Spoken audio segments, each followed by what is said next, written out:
ಬೈಂದೂರು ತಾಲೂಕಿನ ಗೋಳಿಹೊಳೆ ಗ್ರಾಮ ಪಂಚಾಯತ್ ವ್ಯಾಪ್ತಿಯ ಯಳಜಿತ್ ಗ್ರಾಮದ ಹುಲ್ಕಡ್ಕಿ ಗುಡಿಕೇರಿ ಎಂಬಲ್ಲಿ ಸೇತುವೆ ಇಲ್ಲದ ಕಾರಣ ಶಾಲೆಗೆ ಹೋಗುವ ಮಕ್ಕಳನ್ನ ಪೋಷಕರೇ ಎತ್ತಿಕೊಂಡು ಹೊಳೆ ದಾಟಿಸಬೇಕಾದಂತಹ ಅನಿವಾರ್ಯತೆ ಸೃಷ್ಟಿಯಾಗಿದೆ. ಇದೇ ರೀತಿ ತಂದೆಯೊಬ್ಬರು ತನ್ನ ವಿಶೇಷ ಚೇತನ ಮಗುವನ್ನ ಹೆಗಲ ಮೇಲೆ ಕೂರಿಸಿ ಹೊಳೆ ದಾಟುವ ವಿಡಿಯೋ ಸಾಮಾಜಿಕ ಜಾಲತಾಣಗಳಲ್ಲಿ ಸಾಕಷ್ಟು ವೈರಲ್ ಆಗಿದೆ. ಬೈಂದೂರು ತಾಲೂಕಿನಲ್ಲಿ ಜನರು ಮೂಲಭೂತ ಸೌಕರ್ಯಗಳ ಕೊರತೆಯಿಂದ ಸಾಕಷ್ಟು ತೊಂದರೆಗಳನ್ನು ಅನುಭವಿಸುತ್ತಿದ್ದಾರೆ.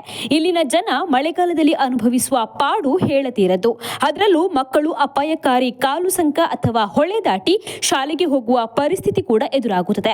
ಗುಡಿಕೇರಿಯಲ್ಲಿ ವಾಸಿಸುತ್ತಿರುವ ಕುಟುಂಬವೊಂದರ ಇಬ್ಬರು ವಿಶೇಷಚೇತನ ಮಕ್ಕಳಿಗೆ ಮಳೆಗಾಲದಲ್ಲಿ ಶಾಲೆಗೆ ಹೋಗಲು ಮಾರ್ಗ ಮಧ್ಯೆ ಇರುವ ಹೊಳೆಯಿಂದ ಸಮಸ್ಯೆ ಎದುರಾಗುತ್ತಿದೆ. ಹಾಗೆಯೇ ತಂದೆ ತನ್ನ ಮಗನನ್ನ ಎತ್ತಿಕೊಂಡು ಆ ಹೊಳೆಯನ್ನು ದಾಟುತ್ತಿರುವ ದೃಶ್ಯವೊಂದು ಸಾಮಾಜಿಕ ಜಾಲತಾಣದಲ್ಲಿ ಹರಿದಾಡಿದೆ. ಇಲ್ಲಿ ಸಂಕ ಇಲ್ಲದ ಕಾರಣ ನೀರು ಹರಿಯುವ ತೋಡನ್ನು ದಾಟಿಸಲು ಮಕ್ಕಳ ಪೋಷಕರೇ ಬರಬೇಕು. ಜೋರು ಮಳೆ ಬಂದ್ರೆ ಪೋಷಕರಿಲ್ಲದೆ ಮಕ್ಕಳು ಶಾಲೆಗೆ ಹೋಗಲು ಬಹಳ ಕಷ್ಟಪಡಬೇಕಾಗುತ್ತದೆ. ಇದು ಜನಪ್ರತಿನಿಧಿಗಳ ನಿರ್ಲಕ್ಷ್ಯಕ್ಕೆ ಕೈಗನ್ನಡಿಯಾಗಿದೆ.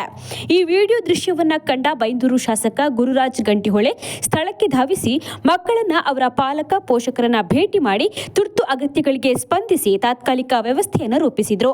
ಸರಿಯಾದ ಕಾಲು ಸಂಕ ವ್ಯವಸ್ಥೆ ಇಲ್ಲದೆ ಕ್ಷೇತ್ರದ ಕೆಲವು ಭಾಗದಲ್ಲಿ ಆಗುತ್ತಿರುವ ಸಮಸ್ಯೆ ಗಮನಕ್ಕೆ ಬಂದಿದೆ. ತುರ್ತಾಗಿ ಅಲ್ಲೆಲ್ಲ ಏನು ಮಾಡಬೇಕು ಎಂಬುದನ್ನ ಕಾರ್ಯಕರ್ತರಿಗೆ ನಿರ್ದೇಶನಗಳನ್ನು ನೀಡಲಾಗಿದೆ. ತಾತ್ಕಾಲಿಕ ನೆಲೆಯಲ್ಲೇ ಏನೆಲ್ಲ ಪರಿಹಾರ ಕಾರ್ಯ ಸೂಚಿಸಲು ಸಾಧ್ಯವೋ ಅದನ್ನು ತುರ್ತಾಗಿ ಮಾಡುತ್ತಿದ್ದೇವೆ. ಶಾಶ್ವತ ವ್ಯವಸ್ಥೆಯನ್ನು ರೂಪಿಸಲು ಯೋಜನೆಯನ್ನು ಕೂಡ ಸಿದ್ಧಪಡಿಸಲಾಗುವುದು ಎಂದು ಅವರು ತಿಳಿಸಿದರು.